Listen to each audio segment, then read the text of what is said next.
ہمارے بہت سارے بھائی فقہ میں حنفی ہیں، عقیدے میں نہیں، عقیدے میں ماتریدی ہیں۔ یہ بہت سارے لوگوں کو اچانک عجیب لگتا کیا بول رہے، ہم ہمارے علماء سے پوچھ کے آتے، ذرا ٹھہرو۔ بہت سارے لوگ جو اپنے آپ کو فقہی اعتبار سے حنفی کہتے ہیں، وہ فقہ میں حنفی، مسئلے مسائل میں حنفی ہیں، عقیدے میں حنفی نہیں ہیں، عقیدے میں ماتریدی ہیں، ابو منصور ماتریدی۔ السلام علیکم۔ آپ نے شیخ کو کہتے ہوئے سنا کہ یہ بات بہت سے لوگوں کو عجیب لگتی ہے۔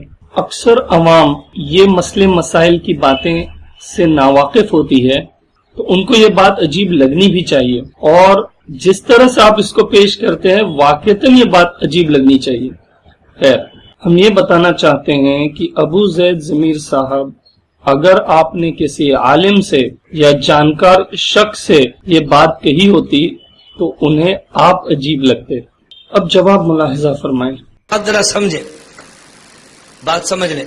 ہم اصول اور فروع میں مقلد حضرت امام اعظم ابو حنیفہ رحمۃ اللہ علیہ کے ہیں۔ حضرت امام اعظم ابو حنیفہ رحمۃ اللہ علیہ کا پہلا کام علم الکلام کا ہے اور پھر کام علم الفقہ کا ہے۔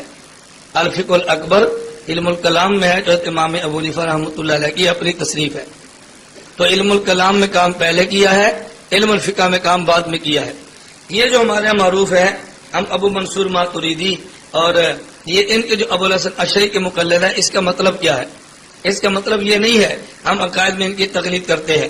جن دنوں میں اعتزال کا عروج تھا، معتزلہ کی بہت عروج پہ تھے، ابو الحسن اشعری رحمۃ اللہ علیہ نے اس وقت معتزلہ کی تردید کی ہے بڑے دلائل کے ساتھ۔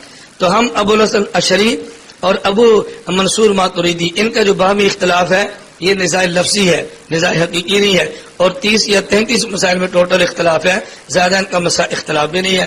فرق اتنا ہے، ابو الحسن اشعری رحمۃ اللہ علیہ کے مزاج میں شدت تھی، ابو منصور ماتریدی کے مزاج میں شدت نہیں تھی، بڑا اعتدال تھا۔ اور ان کے مزاج میں شدت کیوں تھی؟ اس لیے کہ ابو علی جبائی غیر مقلد کے گھر پلے تھے، معتزلی کے گھر میں پلے تھے۔ امام ابو الحسن اشعری رحمۃ اللہ علیہ کے جو والد تھے وہ فوت ہو گئے، ان کی والدہ محترمہ نے نکاح کیا ابو علی جبائی سے۔ ابو علی جبائی اس وقت معتزلہ کا لیڈر اور امام تھا۔ تو حضرت امام ابو الحسن اشعری رحمۃ اللہ علیہ بچے تھے، ابو علی جبائی کے گھر میں گئے، اسی گھر میں تربیت پائی، اسی ماحول کو دیکھا، اعتزال کو پڑھا، معتزلہ کا مذہب اختیار کیا، لیکن اللہ کریم نے ان کو ہدایت عطا فرمائی، کافی دن تک مراقب رہے اور سوچتے رہے۔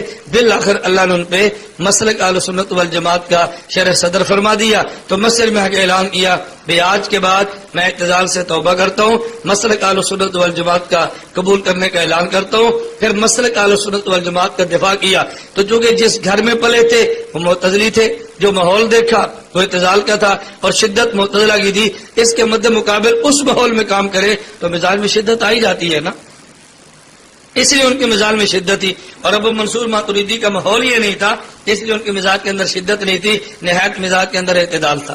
میں بتانے یہ لگا ہوں، ہم ان کے مقلد کا یہ مطلب نہیں ہے، اصول و فروع میں ان کے مقلد ہیں، اصول و فروع میں مقلد امام اعظم ابو حنیفہ رحمۃ اللہ علیہ۔ ان کا مطلب یہ ہے کہ جب معتزلہ نے اصول میں نئی نئی تعبیرات پیش کی ہیں، ان کے مد مقابل جو تعبیرات امام ابو منصور ماتریدی نے دی ہیں، ہم بمقابلہ معتزلہ عقائد میں ان کی تعبیرات کو قبول کرتے ہیں اور معتزلہ کی تعبیرات کو رد کرتے ہیں۔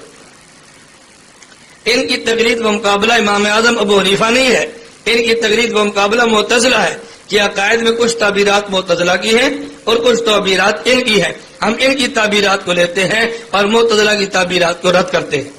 یہ بالکل ایسی ہے کہ جیسے ہم خود کو دیوبندی کہتے ہیں، بریلوی نہیں کہتے۔